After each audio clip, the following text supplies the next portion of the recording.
اعوذ باللہ من الشیطان الرجیم بسم اللہ الرحمن الرحیم۔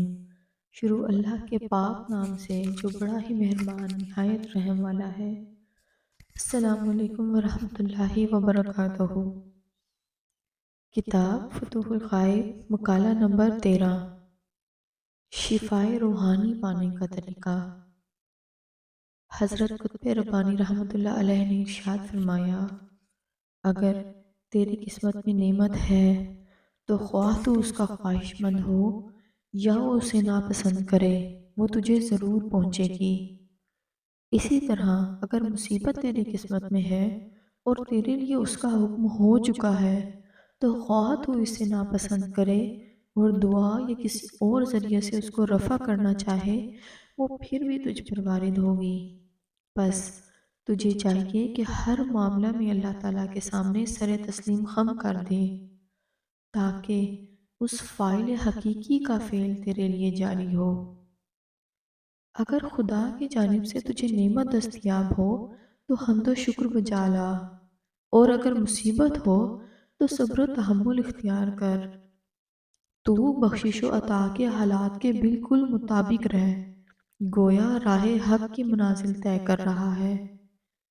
اس شیوہ تسلیم و رضا سے تجھے گزشتہ سلف و صالحین اور شہداء اور صدیقین کے مقام پر پہنچایا جائے گا اور قرب خداوندی حاصل ہوگا۔ پھر تو ان لوگوں کا ساتھی ہوگا جنہوں نے ذکر و فکر کی برکت سے کرامتیں، نعمتیں، عزت و مسرت اور نفس مطمئنہ پایا۔ بس آفات و مصائب پر صبر و استقامت سے کام لینا مومن کی سب سے اہم اور مقدم صفت ہے۔ خیر خلق اور رحمت للعالمین صلی اللہ علیہ وآلہ وسلم نے ارشاد فرمایا، دوزخ کی آگ مومن سے کہے گی کہ اے مومن، میرے علاقے سے جلدی گزر جا کہ تیرا نور مجھے بجھائے دیتا ہے۔ کیا مومن کا نور جو آتش دوزخ کو بھی بجھا سکتا ہے، وہی نور نہیں ہے جو یقین محکم اور ایمان کامل کے باعث دنیا میں بھی اس کا ساتھ تھا؟ اسی نور سے مومن اور کافر یا مطیع شریعت اور غیر مطیع شریعت کا امتیاز ہے۔ بس وہی نور دنیا اور عقبہ میں ہر شعلہ بلا کو بجھا دے گا۔ بس تجھے چاہیے کہ تیرے صبر و ایمان کی قوت ہر مصیبت و بلا کو تجھ سے زائل کر دے۔ یقین رکھ کہ کوئی بھی بلا تجھے ہلاک و برباد کرنے نہیں آتی، بلکہ تیری آزمائش کرنے، تیری صحت ایمانی کو ثابت و موقت کرنے، تیرے یقین دادغان کو مضبوط و توانا بنانے اور تجھے رضائے حق اور فلاح و عروج کی بشارت دینے آتی ہے۔ اللہ تعالیٰ نے فرمایا، اے مسلمانوں، ہم تمہیں آزمائیں گے تاکہ تم میں سے فی سبیل اللہ جہاد کرنے والے اور صابر لوگوں کو معلوم کر لیں۔ پھر جب اللہ تعالیٰ کی ذات و صفات اور امداد و نصرت پر تیرا ایمان محکم ہو جائے گا اور تو نے یقین کے ساتھ اس کے افعال کے ساتھ موافقت کی، تو وہ ہر مصیبت میں تیری مشکل کشائی فرمائے گا اور اس کی توفیق و تائید اور امداد و نصرت تیرے شامل حال رہے گی۔ بس تجھ سے اپنے حق میں یا کسی غیر کے حق میں ایسا کوئی قول و فعل سرزد نہ ہو جو اللہ کے امر و نہی سے باہر ہو، اور جب تو کسی امر خداوندی کو پا لے تو اس کی تعمیل میں جلدی کر اور قوت و حرکت سے اسے پایہ تکمیل تک پہنچا دے۔ نیز تقدیر اور فعل الہی کا سہارا لے کر محض تسلیم و توکل پر نہ رہ، بلکہ سعی و کوشش اور فکر و تدبیر سے اپنی ذہنی اور فطری قوتوں کو بروئے کار لا تاکہ امر الہی تجھ پر عملی طور پر تجھ سے ظہور پذیر ہو۔ اور اگر تو اپنے عزائم کی تکمیل میں عاجز و بے کس ہو گیا ہو تو اپنے پروردگار کی پناہ پکڑ لے، اس سے دعا و التجا کر، اس کے حضور گریہ زاری کر، اس سے معذرت کر اور تعمیل اوامر الہی میں غفلت اور رکاوٹ پیش آنے کے باعث اور اس کے سباب کی تحقیق و تفتیش کر۔ ممکن ہے ایسی پریشان کن صورتحال تیرے غرور و تکبر، اطاعت اور عبادت میں سوء ادب، اور صرف اپنی قوت صلاحیت پر بھروسہ کرنے، کسی اچھے عمل پر گھمنڈ کرنے، یا مخلوقات کو خالق کے ساتھ شریک کرنے کے باعث ہو، یا ممکن ہے کہ اللہ تعالیٰ نے تجھے کسی لغزش کے سبب اپنی اطاعت اور قرب سے معزول کر دیا ہو، تجھ سے ناراض ہو، اور تیری ہوا و ہوس اور تجھے تیری ہوا و ہوس میں مشغول کر دیا ہو۔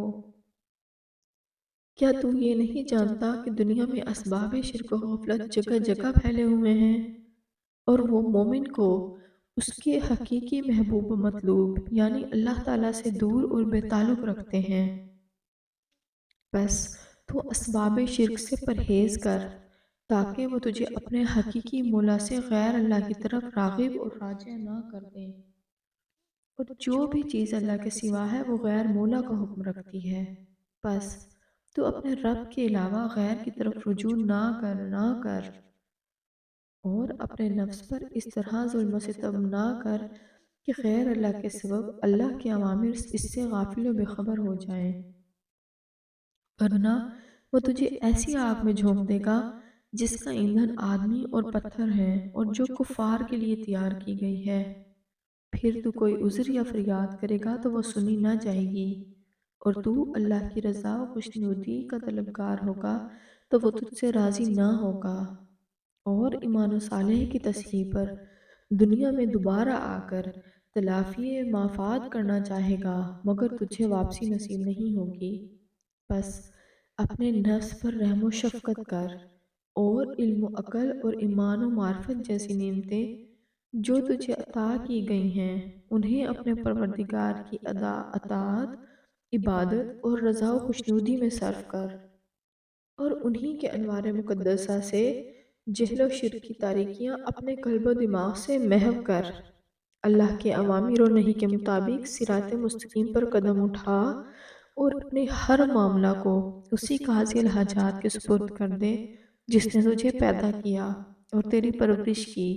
تو ایک نطفہ ناچیز تھا جس سے تجھے انسانی صورت و حیت بخشی، اور زمین میں تجھے اپنی خلافت و نیابت کا منصب عطا فرمایا۔